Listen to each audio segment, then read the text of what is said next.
The first derivative test is often not the easiest method to classify critical points as maxima, minima, or neither. It turns out that we can also test whether a critical point is maximum or minimum using the second derivative. This method will be known as the second derivative test. The second derivative test, what it says is that if a function is concave down at a critical point, that critical point is a maximum. We've got a critical point, and at that point the function is concave down. Well, we can see this has got to be a local maximum. If the function is concave up at a critical point, this critical point is going to be a local minimum. If the second derivative is 0, however, the second derivative test is in fact inconclusive. It doesn't tell you any information at all. In that case, we must use the first derivative test instead. That's the most annoying thing about the second derivative test, is that sometimes it doesn't give you any information at all. So when we're using the second derivative test, the first step is we're still going to need to use the first derivative to find the critical numbers in question. If we don't find the critical numbers first, we can't plug them into the second derivative in order to tell if the point in question is a maximum, a minimum, or neither. The second derivative test only applies to critical numbers. It does not apply to points of the graph which are not critical numbers. A point of the graph which is not a critical number cannot be a local maximum or minimum, period, whether or not the second derivative is positive or negative. So it's important to remember that we have to find the critical numbers first before we plug them into the second derivative. So example 1 here, I'm going to use the second derivative test. I'm going to use it to locate all the local maximum and minimum points of this function here. f of x equals x minus 2 square root of x. So the first step is I'm going to take the derivative.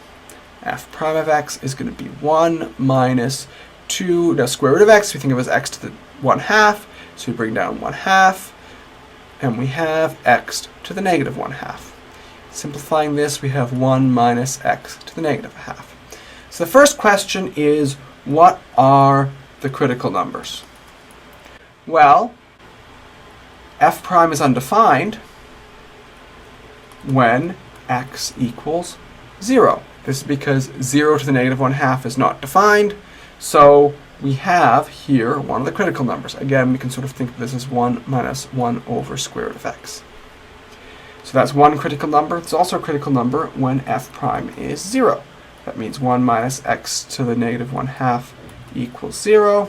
So 1 equals x to the negative 1/2. So we basically multiply both sides by square root of x. Square root of x equals 1.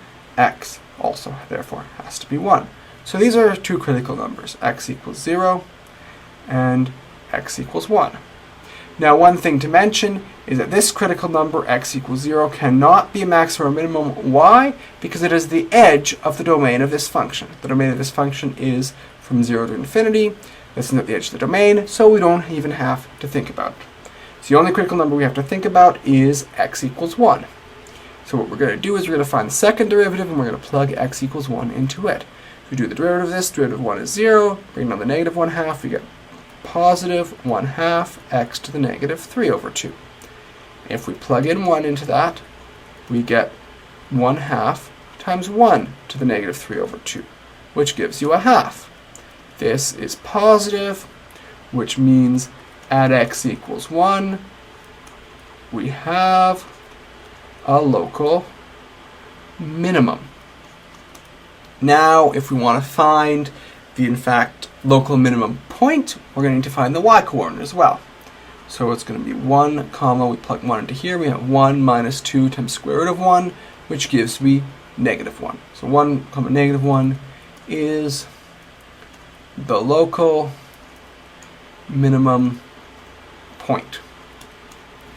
There are no local maximum points here.